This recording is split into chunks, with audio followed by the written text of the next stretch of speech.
o livro A Gênese, capítulo 3, o bem e o mal. Origem do bem e do mal. Número 1. Sendo Deus o princípio de todas as coisas e sendo todo sabedoria, todo bondade, todo justiça, tudo que dele procede há de participar dos seus atributos, porquanto o que é infinitamente sábio, justo e bom, nada pode produzir que seja ininteligente, mal e injusto. O mal que observamos não pode ter nele a sua origem. 2. Se o mal estivesse nas atribuições de um ser especial, quer se lhe chame Arimane, nota de rodapé Ariname, temos Arimã ou Arimane. Para os seguidores do zoroatrismo, é o nome do Senhor das Trevas. Seus métodos são vis e enganadores. Ele corrompe os homens com os desejos que os desviam da vida correta. Quer Satanás, ou ele seria igual a Deus, e por conseguinte, tão poderoso quanto este de toda a eternidade como ele, ou lhe seria inferior. No primeiro caso, haveria duas potências rivais, incessantemente em luta, procurando cada uma desfazer o que fizesse a outra, contrariando-se mutuamente, hipótese esta inconciliável com a unidade das vistas que se revela na estrutura do universo. No segundo caso, sendo inferior a Deus, aquele ser lhe estaria subordinado, não podendo existir de toda a eternidade como Deus, sem ser igual a este, teria tido um começo. Se fora criado, só o poderia ter sido por Deus, que então houvera criado o espírito do mal, o que implica a negação da bondade infinita. Veja-se o céu e o inferno, capítulo 9, os demônios. Número 3. Entretanto, o mal existe e tem uma causa. Os males de toda espécie, físicos ou morais, que afligem a humanidade, formam duas categorias que importa distinguir: as dos males que o homem pode evitar e a dos que lhe independem da vontade. Entre os últimos, cumpre se incluam os flagelos naturais. O homem cujas faculdades são restritas não pode penetrar nem abarcar o conjunto dos desígnios do Criador. Aprecia as coisas do ponto de vista de sua personalidade, dos interesses factícios e convencionais que criou para si mesmo e que não se compreendem na ordem da natureza. Por isso é que muitas vezes se lhe afigura mal e injusto aquilo que consideraria justo e admirável, se lhe conhecesse a causa, o objetivo, o resultado definitivo. Pesquisando a razão de ser e a utilidade de cada coisa, verificará que tudo traz o sinete da sabedoria infinita e se dobrará a essa sabedoria, mesmo com relação ao que lhe não seja compreensível. 4. O homem recebeu em partilha uma inteligência com cujo auxílio lhe é possível conjurar, ou pelo menos atenuar muito os efeitos de todos os flagelos naturais. Quanto mais saber ele adquire e mais se adianta em civilização, tanto menos desastrosos se tornam os flagelos. Como organização sábia e previdente, chegará mesmo a lhes neutralizar as consequências, quando não possam ser inteiramente evitados. Assim, com referência até os flagelos que têm certa utilidade para a ordem geral da natureza e para o futuro, mas que no presente causam danos, facultou Deus ao homem os meios de lhes paralisar os efeitos. Assim é que lhe saneia as regiões insalubres, imuniza contra os miasmas pestíferos, fertiliza terras áridas e se esforça em preservá-las das inundações. Constrói habitações mais salubres, mais sólidas para resistirem aos ventos tão necessários à purificação da atmosfera e se coloca ao abrigo das intempéries. E é assim, finalmente, que, pouco a pouco, a necessidade lhe fez criar as ciências, por meio das quais melhora as condições de habitabilidade do globo e aumenta o seu próprio bem-estar. 5. Tendo o homem que progredir, os males a que se acha exposto são um estimulante para o exercício de sua inteligência, de todas as suas faculdades físicas e morais, incitando-o a procurar os meios de evitá-los. Se ele nada houvesse de temer, nenhuma necessidade o induziria a procurar o melhor. O espírito se lhe entorpeceria na inatividade, nada inventaria nem descobriria. A dor é o aguilhão que o impede para a frente na senda do progresso. 6. Porém, os males mais numerosos são os que o homem cria pelos seus vícios, o que provém do seu orgulho, do seu egoísmo, da sua ambição, da sua cupidez, de seus excessos em tudo. Aí a causa das guerras e das calamidades que essas acarretam, das dissensões, das injustiças, da opressão, do fraco pelo forte, da maior parte, afinal, das enfermidades. Deus promulgou leis plenas de sabedoria, tendo por único objetivo o bem. Em si mesmo encontra o homem tudo o que lhe é necessário para cumpri-las. A consciência lhe traça a rota. A lei divina lhe está gravada no coração. E, ademais, Deus lhe lembra constantemente, por intermédio de seus messias e profetas, de todos os espíritos encarnados que trazem a missão de o esclarecer, moralizar e melhorar, e nestes últimos tempos, pela multidão dos espíritos desencarnados que se manifestam em toda parte. Se o homem se conformasse rigorosamente com as leis divinas, não há duvidar de que se pouparia os mais agudos males e viveria ditoso na terra. Se assim procede, é por virtude do seu livre-arbítrio. Sofre então as consequências do seu procedor. O Evangelho segundo o Espiritismo, capítulo 5, item 4 e seguintes. 7. Entretanto, Deus, todo bondade, pôs o remédio ao lado do mal, isso é, faz que o próprio mal saia o bem. Um momento chega em que o excesso do mal moral se torna intolerável e impõe ao homem a necessidade de mudar de vida. Instruído pela experiência, ele se sente compelido a procurar no bem o remédio, sempre por efeito do seu livre-arbítrio. Quando toma o melhor caminho, é por sua vontade, porque reconheceu os inconvenientes do outro.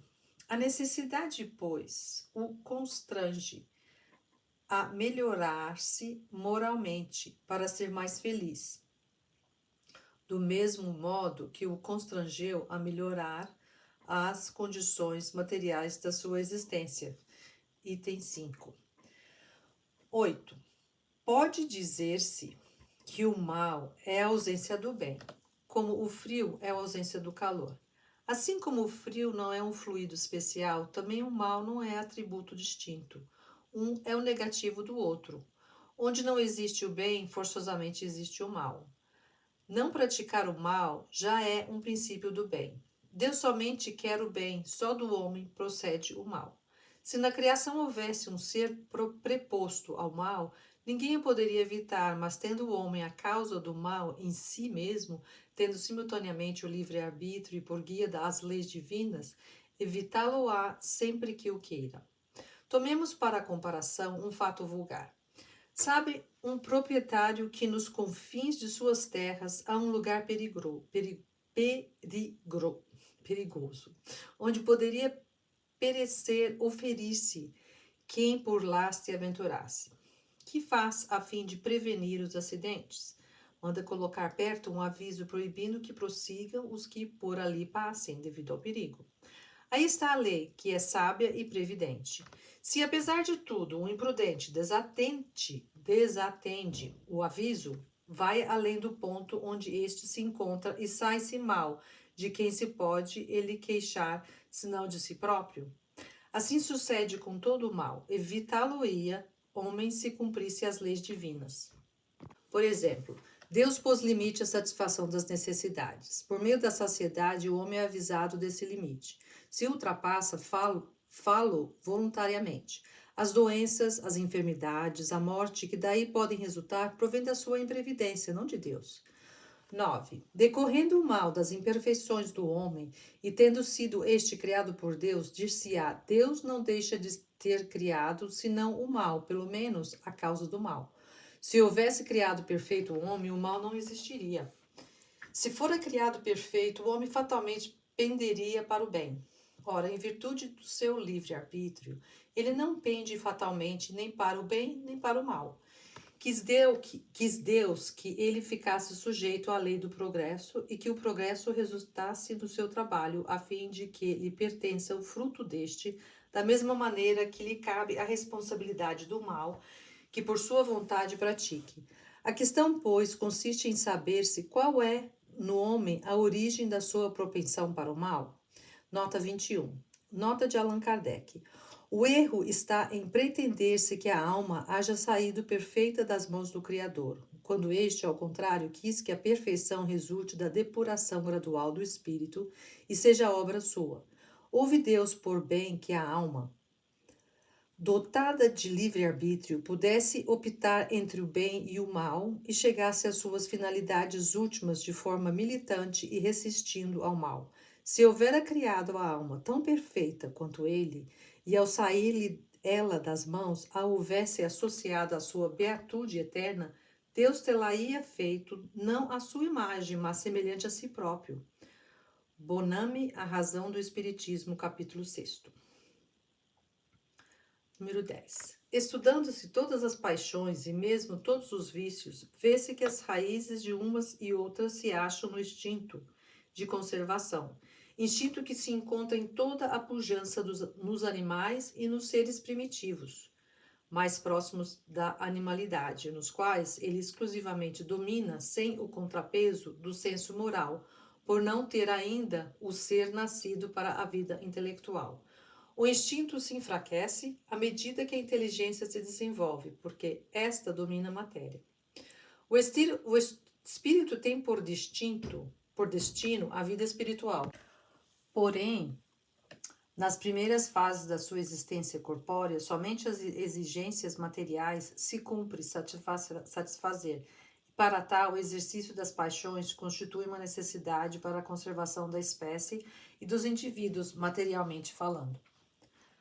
Mas, uma vez saído desse período, outras necessidades se lhe apresentam, a princípio semi-morais e semi-materiais, depois exclusivamente morais.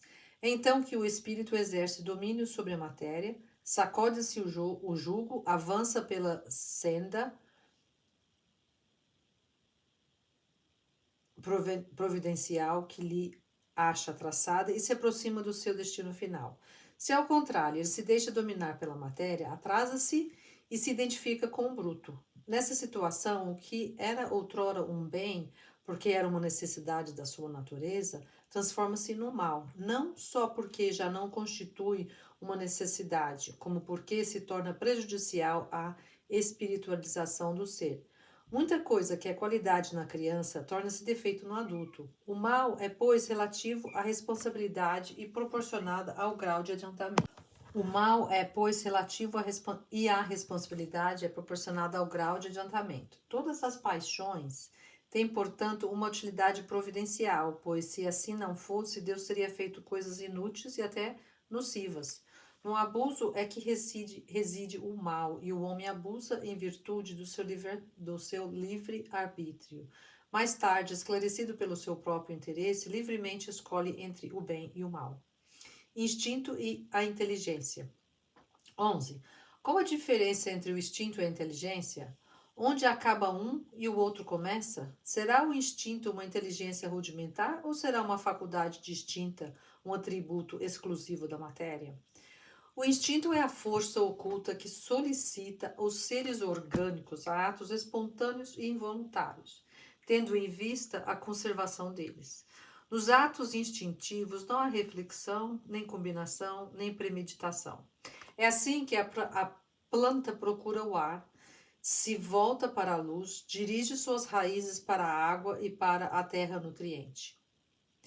Que a flor se abre e fecha alternadamente, conforme se lhe faz necessário.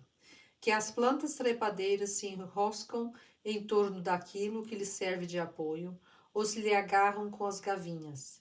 É pelo instinto que os animais são avisados do que lhes é útil ou nocivo, que buscam conforme a estação, os climas propícios, que constrói sem ensino prévio, com mais ou menos arte, segundo as espécies, leitos macios e abrigos para as suas progênies, armadilhas para apanhar a presa de que se nutrem, que manejam destramente as armas ofensivas e defensivas de que são providos, que os sexos se aproximam, que a mãe choca os filhos e que estes procuram o seio materno. No homem, no começo da vida, o instinto domina com exclusividade. É por instinto que a criança faz os primeiros movimentos, que toma o alimento, que grita para exprimir as suas necessidades, que imita o som da voz, que tenta falar e andar. No próprio adulto, certos atos são instintivos, tais como os movimentos espontâneos para evitar um risco, para fugir a um perigo, para manter o equilíbrio do corpo, tais ainda o piscar das pálpebras, para moderar o brilho da luz, a respiração, etc. A inteligência se revela por atos voluntários, refletidos, premeditados, combinados de acordo com a oportunidade das circunstâncias. É incontestavelmente um atributo exclusivo da alma. Todo ato maquinal é instintivo. O ato que denota reflexão, combinação, deliberação é inteligente. Um é livre, o outro não o é. O instinto é guia seguro que nunca se engana. A inteligência, pelo simples fato de ser livre, está por vezes sujeita a errar. Ao ato instintivo falta o caráter do ato inteligente. Revela, entretanto, uma causa inteligente, essencialmente apta a prever. Se admitir que o instinto procede da matéria, ter-se-á de admitir que a matéria é inteligente, até mesmo bem mais inteligente e previdente do que a alma, pois que o instinto não se engana, ao passo que a inteligência se equivoca. Se considerar o instinto uma inteligência rudimentar, como se há de explicar, que em certos casos seja superior à inteligência que raciocina, como explicar que torne possível se executem atos que essa não pode realizar? Se ele é atributo de um princípio espiritual de especial natureza, qual vem a ser esse princípio? Pois que o instinto se apaga, dar-se-á que esse princípio se destrua? Se os animais são dotados apenas de instinto, não tem solução o destino deles e nenhuma compensação os seus sofrimentos, o que não estaria de acordo nem com a justiça nem com a bondade de Deus. Capítulo 2, 19. Número 13. Segundo outros sistemas, o instinto e a inteligência procederiam de um único princípio. Chegado a certo grau de desenvolvimento, esse princípio, que primeiramente apenas tivera as qualidades do instinto, passaria por uma transformação que lhe daria as da inteligência livre. Se fosse assim, no homem inteligente que perde a razão e entra a ser guiado exclusivamente pelo instinto, a inteligência voltaria ao seu estado primitivo. E quando o homem recobrasse a razão, o instinto se tornaria inteligência, e assim, alternadamente, a cada acesso, o que não é admissível. Aliás, muitas vezes o instinto e a inteligência se revelam simultaneamente no mesmo ato. No caminhar, por exemplo, o movimento das pernas é instintivo. O homem põe maquinalmente um pé à frente do outro, sem nisso pensar. Quando, porém, ele quer acelerar ou demorar o passo, levantar o pé ou desviar-se de um tropeço, há cálculo, combinação. Ele age como deliberado propósito. A impulsão involuntária do movimento é o ato instintivo. A calculada direção do movimento é o ato inteligente. O animal carnívoro é impelido pelo instinto a se alimentar de carne, mas as precauções que toma, que a variam conforme as circunstâncias, para segurar a presa à sua previdência das eventualidades, são atos da inteligência.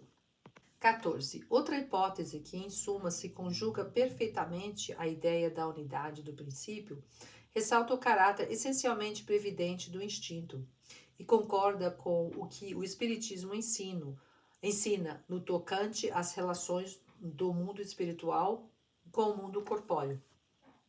Sabe-se agora de muitos espíritos desencarnados têm por missão velar pelos encarnados, dos quais se constituem protetores e guias, que os envolvem nos seus eflúvios fluídicos, que o homem age muitas vezes de modo inconsciente sobre ações desses eflúvios.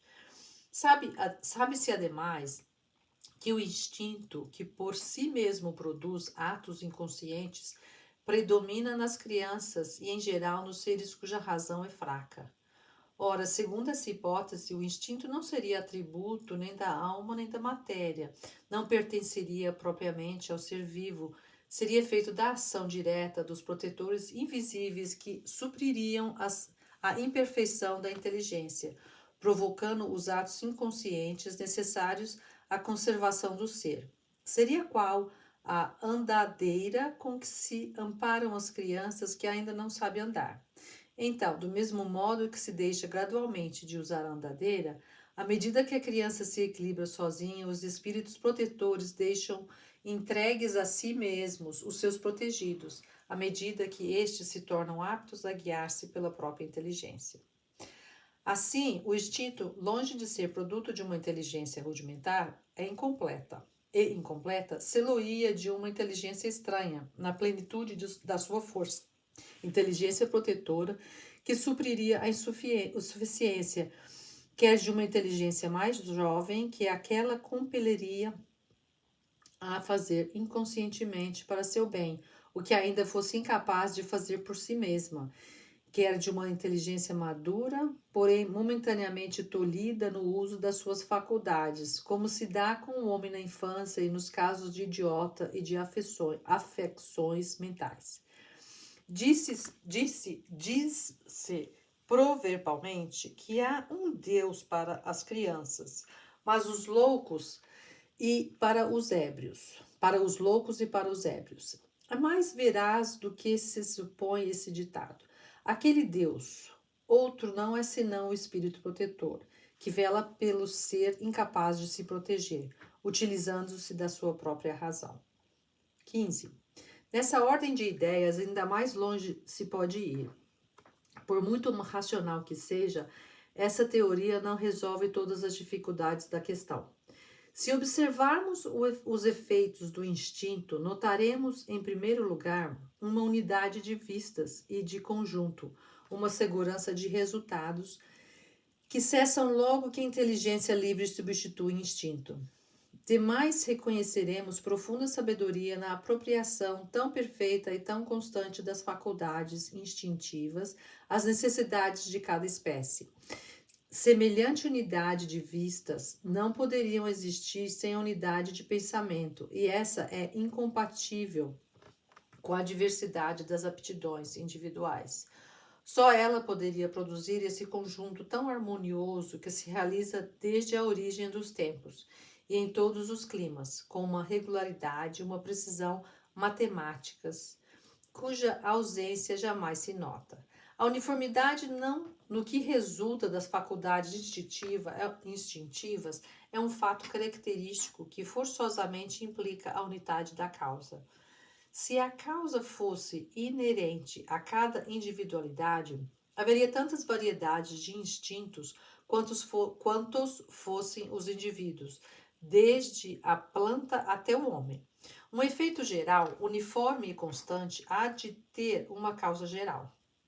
Uniforme e constante. Um efeito que atesta sabedoria e previdência há de ter uma causa sábia e previdente. Ora, uma causa dessa natureza, sendo por força inteligente, não pode ser exclusivamente material.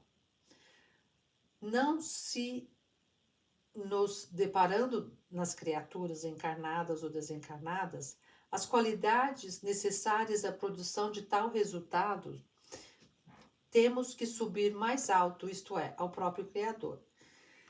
Se nos reportamos à explicação dada sobre a maneira por que se pode conceber a ação providencial, capítulo 2, item 24, se figurarmos todos os seres penetrados do fluido divino, soberanamente inteligente, compreenderemos a sabedoria previdente e a unidade de vistas que presidem a todos os movimentos instintivos que se efetuam para o bem de cada indivíduo.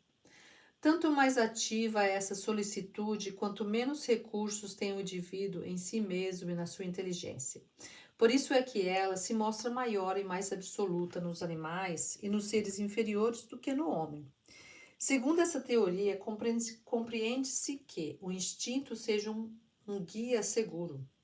O instinto materno, o mais nobre de todos, que o materialismo rebaixa ao nível das forças atrativas da matéria, fica realçado e enobrecido, em razão das suas consequências. Não devia ele ser entregue às eventualidades caprichosas da inteligência e do livre-arbítrio.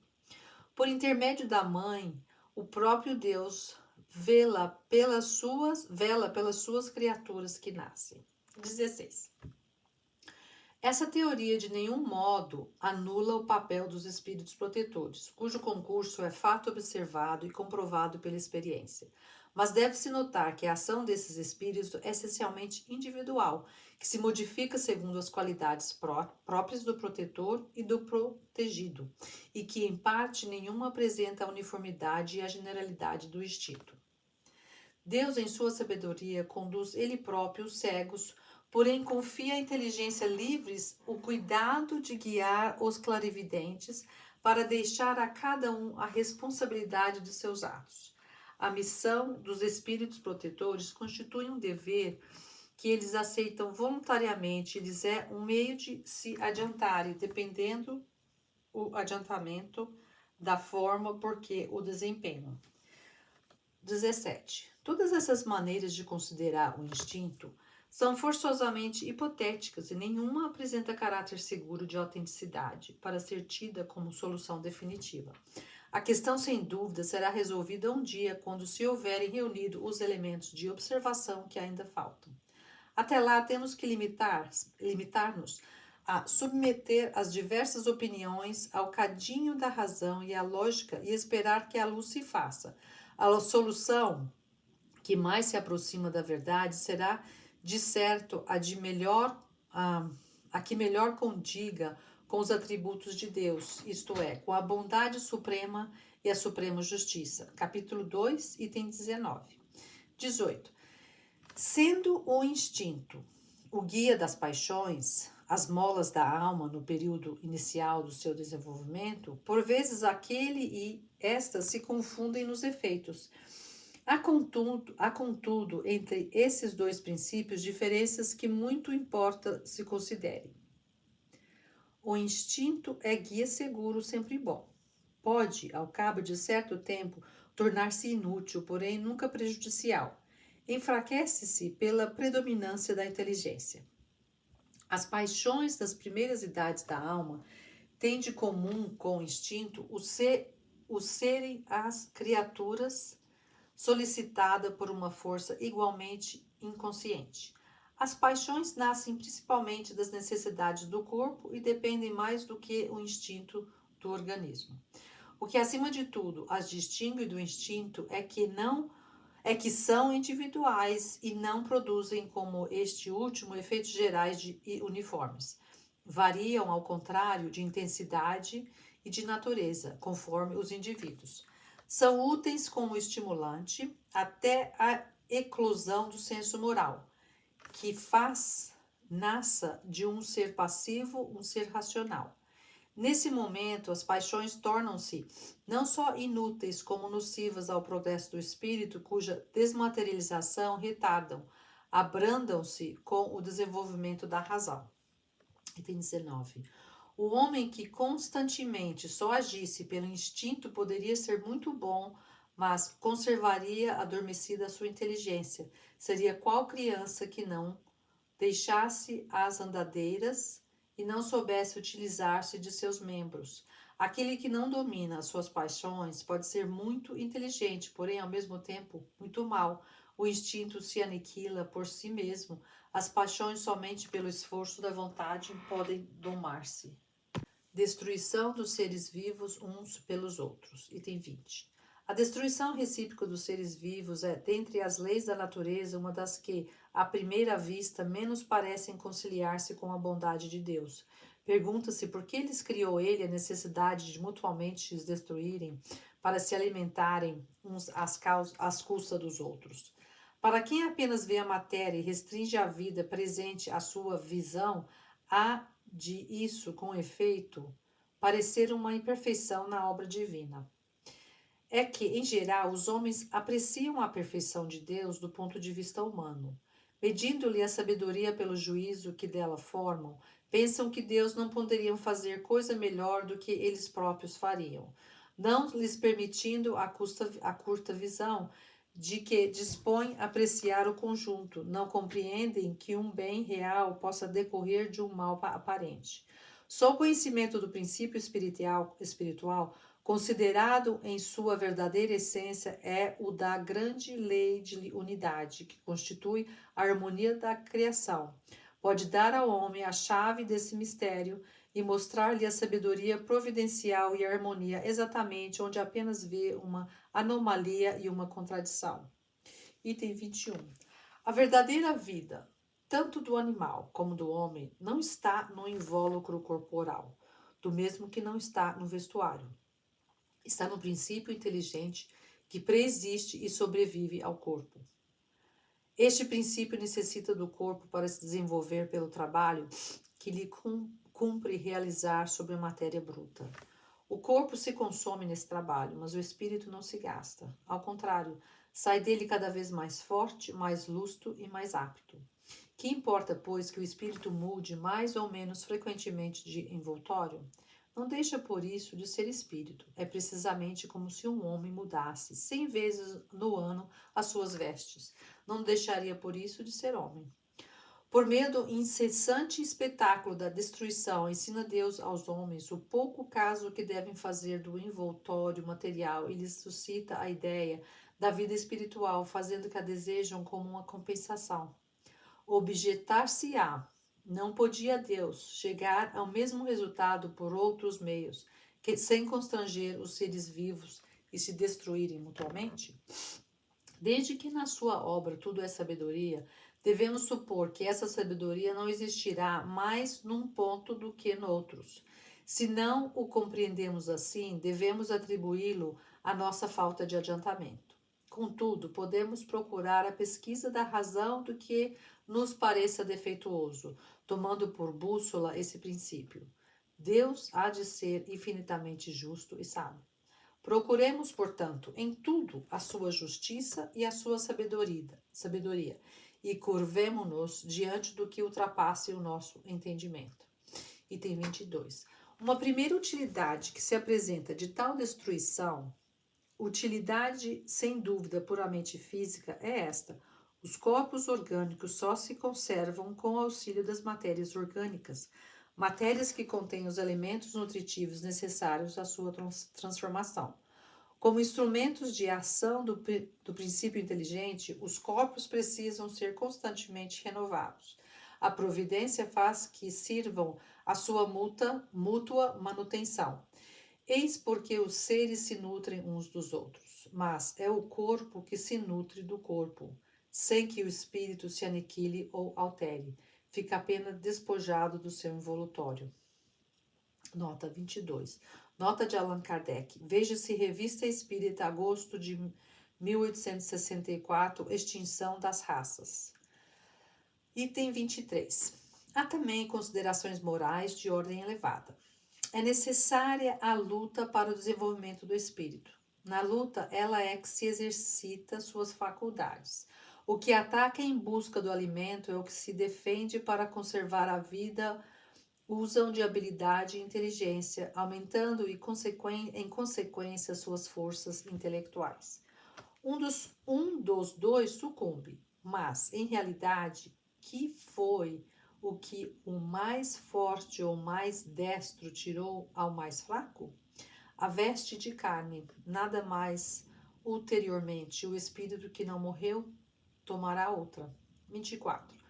Nos seres inferiores da criação, naqueles a quem ainda falta o senso moral, nos quais a inteligência ainda não substituiu o instinto, a luta não pode ter por móvel senão a satisfação de uma necessidade material. Ora, uma das mais imperiosas dessas necessidades é a da alimentação. Eles, pois, lutam unicamente para viver, isto é, para fazer ou defender uma presa, visto que nenhum móvel mais elevado os poderia estimular. É nesse primeiro período que a alma se elabora e ensaia para a vida. Do homem há um período de transição em que ele mal se distingue do bruto. Nas primeiras idades domina o instinto animal e a luta ainda tem por móvel a satisfação das necessidades materiais. Mais tarde contrabalançam-se o instinto animal e o sentimento moral. Luta então o homem não mais para se alimentar, porém para satisfazer a sua ambição, ao seu orgulho, à sua necessidade de dominar. Por isso, para isso, ainda lhe é preciso destruir. Todavia, à medida que o senso moral prepondera, desenvolve-se a sensibilidade, diminui a necessidade de destruir, acaba mesmo por desaparecer, por se tornar odiosa essa necessidade. O homem ganha horror ao sangue.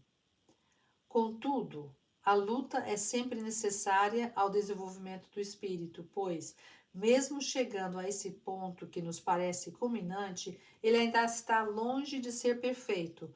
Só custa de sua atividade que o espírito adquire conhecimento, experiência e se despoja dos últimos vestígios da animalidade. Mas, nessa ocasião, a luta de sangrenta e brutal que era, se torna puramente intelectual. O homem luta contra as dificuldades, não mais contra os seus semelhantes. Nota 23. Nota de Allan Kardec. Sem prejulgar das consequências que se possam tirar desse princípio, apenas quisemos demonstrar, mediante esta explicação, que a destruição de uns seres vivos por outros em nada infirma a sabedoria divina e que, nas leis da natureza, tudo se encadeia. Esse encadeamento forçosamente se quebra, desde que se abstraia do princípio espiritual, razão porque muitas questões permanecem insolúveis por só se levar em conta a matéria. As doutrinas materialistas trazem em si o princípio de sua própria destruição. Tem contra si não só o antagonismo em que se acham com as aspirações da universalidade dos homens e suas consequências morais, que farão, sejam elas as doutrinas repelidas como dissolventes da sociedade, mas também a necessidade que o homem experimenta de se inteirar de tudo o que resulta do progresso. O desenvolvimento intelectual conduz o homem à pesquisa das causas. Ora, por pouco que ele reflita, não tardará a reconhecer a impotência do materialismo para tudo explicar. Como é possível que doutrinas que não satisfazem ao coração, nem a razão, nem a inteligência, que deixam problemáticas as mais vitais questões, venham a prevalecer?